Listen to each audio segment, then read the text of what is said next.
Acompanhe como eu faço massa de quiche express na Thermomix. 500 gramas de farinha de trigo, vou usar 250 gramas de manteiga. Agora eu vou processar brevemente só a manteiga e a farinha para obter uma textura de farofinha, assim, de areia molhada.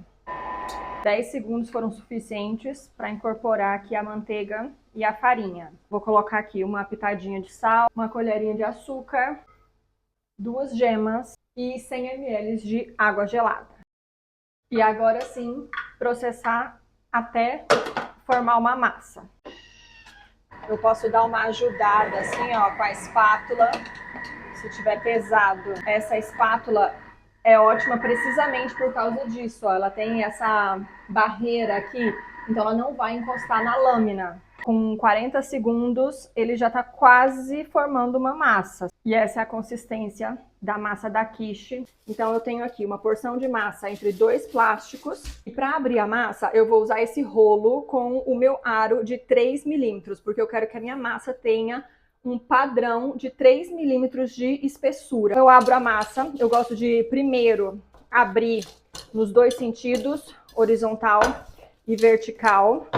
E aí ela vai estar com essa forma aqui meio orgânica. Então o que eu faço? Apoio ela aqui na bancada, e aí eu tiro a primeira lâmina de plástico, e aí eu faço umas dobras assim, ó, para a massa ficar num formato quadradinho ou retangular, e eu consegui um maior aproveitamento da massa.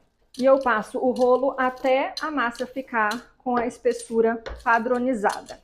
Eu realmente acho esse método imbatível, porque não tem necessidade de acrescentar farinha na bancada, não altera a composição da massa. Agora eu vou colocar o fundo da forma que eu vou utilizar para fazer a quiche em cima, cortar, e aqui eu tenho um círculo perfeito de massa, que é o fundo da quiche.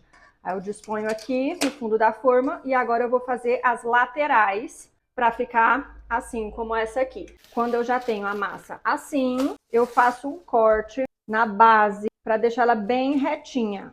E acomodo essa massa na lateral da forma.